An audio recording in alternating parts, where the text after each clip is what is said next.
Guys, pumunta tayo kahapon sa kind-hearted friend ko, kay Mia. So, kasama ko si Maria kahapon, pumunta sa bahay niya. So, ngayon ay meron siyang binigay kay Maria. Prutas, kasi si Maria guys, gusto na niya kumain ng maraming prutas kaysa sa kanin. Ito po yung binigay niya.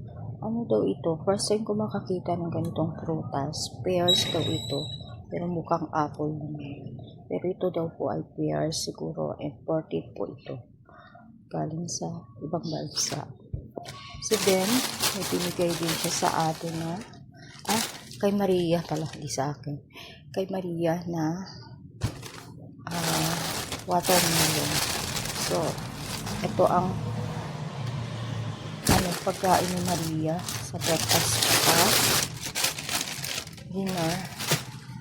Yan, mahilig siya, ganun na lang kakain ko. Kumakain siya ng kanin, kaunti lang po. So ito din, meron din siyang binigay kay Maria na Mama Mary. Ito yung kasama ko kasi kahapon si Mary sa bahay niya.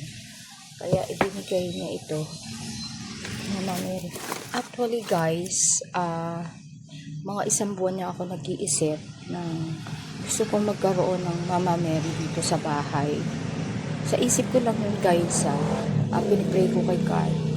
So, ewan ko, every time po na humihiling ako ng gusto ko, yung friend ko, laging pumapasok sa isip niya kung anong gusto ko. So, pero ito po ay binigay po niya sa anak ko, hindi sa akin. Pero okay na rin. Kasi at least meron na sa bahay ni Mama Mary. So, yan. Binigay po niya kay Maria kasi Maria ang pangalan niya. So, ngayon guys, natuwa naman ako. Wish is granted na may Mama Mary sa bahay. Yan guys. Tinanggalan natin yung tali. Tapos, umiilaw ito guys. Umiilaw po ito. Meron itong, ang bago pa guys. Ang ganda.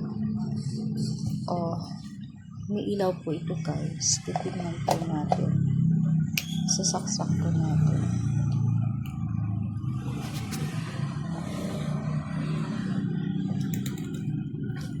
Then, tingnan natin sa likod. Pipindutin natin. Pipindutan dito guys sa likod. Saan ba ang pindutan dito? Pagkain ko na.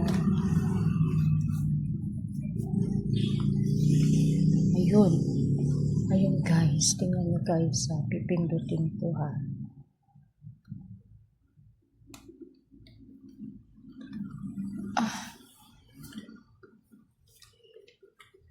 Ayun. Ang nailaw siya guys. Ang ganda. Iisip ko lang ito guys. Alam mo minsan guys, nag-iisip ako kung yung mga gusto ko. Yung mga small na lang bagay. Pero mahalaga sa akin. Yung kaibigan kong si Mia, laging pumapasok sa isip niya kung anong gusto ko. Tapos binibigay niya sa akin. Kapag nag-isip kaya ako ng bahay guys, na gusto ko, bibigay rin kaya. Sino kaya magbibigay pag nag-iisip ako ng gusto kong bahay at lupa? Kasi si Mia, ganun po.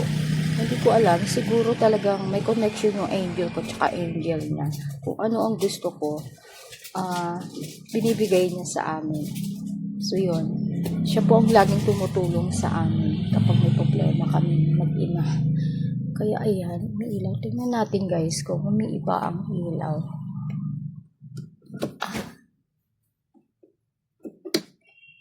Ayan, walang ilaw. Ilaw na siya. Tapos, walang ilaw siya. Ganda, ang ganda. Thank you, my friend, kind-hearted friend. Ilaw siya. Ganda guys, diba? Ito binigay po kay Maria. Ako po ang nag-wish pero ayan. Ayan, ganda po.